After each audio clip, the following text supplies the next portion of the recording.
In this video, we will go over the remove element question and an algorithm we could use to solve it. The question is as follows.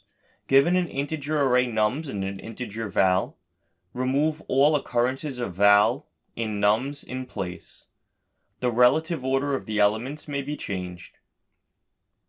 Since it is impossible to change the length of the array in some languages, you must instead have the result be placed in the first part of the array nums. More formally, if there are k elements after removing the duplicates, then the first k elements of nums should hold the final result. It does not matter what you leave beyond the first k elements. Return k after placing the final result in the first k slots of nums.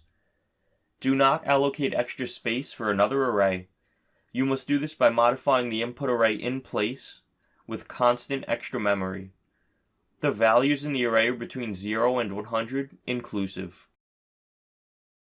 Here's the algorithm I'm thinking of using to solve this question. We'll start out creating a count that gets initialized to the size of the given array. Since the numbers in the array are between the values 0 and 100, we can iterate over each int in the array, and if it equals the specified value passed into the remove element function, we can set it to 101. Then we will need to sort the array in place. After that, we will iterate over each number in the array, and if it is equal to 101, we will decrement the value of count. At the end of the function, we will return count.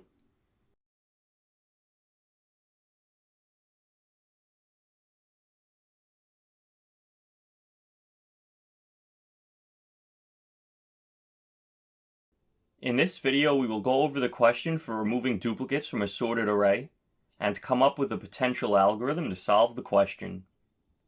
We are asked, given an integer array nums sorted in non-decreasing order, remove the duplicates in place such that each unique element appears only once. The relative order of the elements should be kept the same. Since it is impossible to change the length of the array in some languages, you must instead have the result be placed in the first part of the array nums. More formally, if there are k elements after removing the duplicates, then the first k elements of nums should hold the final result. It does not matter what you leave beyond the first k elements. Return k after placing the final result in the first k slots of nums. Do not allocate extra space for another array. You must do this by modifying the input array in place with constant extra memory. In terms of a strategy to solve this problem, here's what I am thinking.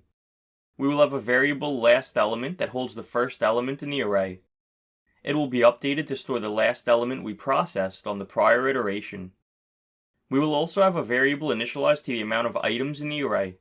We will iterate over each element in the array, starting with the second one. If that element matches the value stored in last element, we know that it is a duplicate. We will set it to 101 and then decrement count. Else we will set last element equal to the element that we just processed. At the bottom of the function we will sort the array and then return count.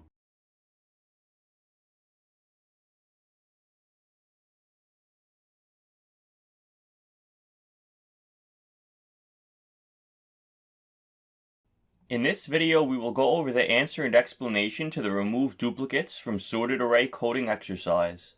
At the top of the code we will include the vector, algorithm, and cassert header files. Inside of the remove duplicates function we will create an int variable named last element that we initialize to nums at index 0. Then we will create an int variable named count that we set equal to the length of the nums vector, obtained by the size method.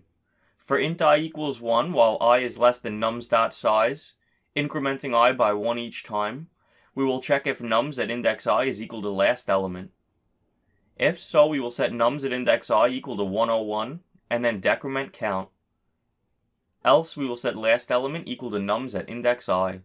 At the bottom of the function we will call the sort function and pass in nums.begin as the first argument and nums.end as the second argument. Finally, we will return count. When we run the code to check our solution, notice that it is correct.